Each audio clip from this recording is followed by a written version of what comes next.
ചേലക്കര മണ്ഡലത്തിന്റെ അതിർത്തി ചെറുതുരുത്തിയിൽ നിന്ന് 25 ലക്ഷം രൂപ പിടികൂടി. വാഹനത്തിൽ കടത്തുകയായിരുന്ന പണമാണ് പിടികൂടിയത്. പണത്തിന്റെ ഉറവിടം എവിടെയാണെന്ന് കണ്ടെത്താൻ ഇലക്ഷൻ സ്ക്വാഡിന് കഴിഞ്ഞിട്ടില്ല. സൂരജ് സജി തൃശ്ശൂരിൽ നിന്ന് തത്സമയം ചേരുകയാണ്. സൂരജ്, യഥാർത്ഥത്തിൽ പണത്തിന്റെ ഒഴുക്ക് ഈ മണ്ഡലത്തിലുണ്ട് എന്ന് വേണമോ നമ്മൾ കരുതാൻ? ഇലക്ഷൻ സ്ക്വാഡിന്റെ പതിവ് നിരീക്ഷണത്തിലാണോ ഈ പണം പിടിച്ചെടുത്തത്?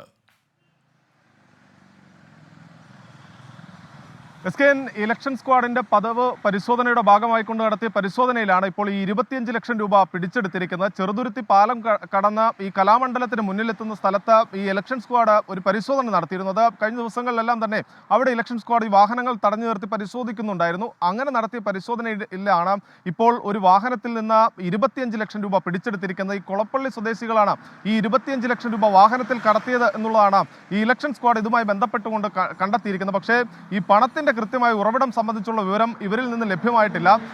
ഈ എറണാകുളത്തേക്കാണ് തങ്ങൾ പണം എത്തിക്കാൻ പോയത് എന്നുള്ളതാണ് ഇത് സംബന്ധിച്ചുള്ള വിവരം. അതായത് പിടിയിലായിരിക്കുന്ന 3 പേർ നൽകിയിരിക്കുന്ന, പക്ഷേ ഈ പണം എന്തിനാണ് കൊണ്ടുപോയത് എന്നുള്ള ഉൾപ്പെടെയുള്ള വിവരങ്ങൾ നിലവിൽ ഈ ഇലക്ഷൻ സ്ക്വാഡ് പരിശോധിച്ച് വരികയാണ്. ഈ വാഹനത്തിന്റെ സീറ്റിനടിയിൽ ബാഗിലാക്കിയായിരുന്നു 25 ലക്ഷം രൂപ ഈ ഒളിപ്പിച്ചു വെച്ചിരുന്നത്. പിന്നീട് ഈ വാഹനം തടഞ്ഞു നിർത്തി പരിശോധിക്കുന്നതിനിടയിലാണ് ഈ ഒളിപ്പിച്ച നിലയിൽ 25 ലക്ഷം രൂപ കണ്ടെത്തുന്നത്. പക്ഷേ കഴിഞ്ഞ ദിവസം ഇത് ബാങ്കിൽ നിന്ന് പിൻവലിച്ച പണമാണ് എന്നൊരു മൊഴിയാണ് ഈ ഘട്ടത്തിൽ ഈ കാറിലുണ്ടായിരുന്നവർ നൽകിയത് എന്നുള്ളതാണ് നമുക്ക് മനസ്സിലാക്കാൻ കഴിയുന്നത്. പക്ഷേ അങ്ങനെയെങ്കിൽ എന്തിനാണ് ഈ പണം കൊണ്ടുപോയത് എന്നത് സംബന്ധിച്ചുള്ള വിവരം പോലീസ് ഇവരോട് ചോദിച്ചു. പക്ഷേ ഇത് സംബന്ധിച്ചും കൃത്യമായ വിവരം ലഭ്യമായിട്ടില്ല. ഇതോടുകൂടിയാണ് ഈ പണവും വാഹനവും അടക്കം കസ്റ്റഡിയിലെടുക്കാനുള്ള ഒരു നീക്കത്തിലേക്ക് ഇപ്പോൾ ഇലക്ഷൻ സ്ക്വാഡ് കടന്നിരിക്കുന്നത്. എന്തായാലും ഈ കസ്റ്റഡിയിലായ 3 പേരെ നിലവിൽ വിശദമായി തന്നെ ഇലക്ഷൻ സ്ക്വാഡും പോലീസും ചേർന്ന് ചോദ്യം ചെയ്തു വരികയാണ്. അതിനുശേഷം മാത്രമായിരിക്കും എസ്കെൻ തുടർ നടപടികളുമായി മുന്നോട്ട് പോവുക.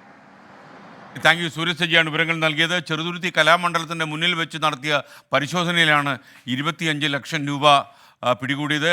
ഈ കലാമണ്ഡലം സ്ഥാപിച്ച വള്ളത്തോൾ അദ്ദേഹത്തെ മനസ്സിൽ ഓർക്കുന്നത് നന്നായിരിക്കും. കേരളമെന്ന് കേട്ടാലോ തുടിക്കണം ചോര നമുക്ക് ഞരമ്പുകളിൽ. ഇങ്ങനെയല്ല കേട്ടോ.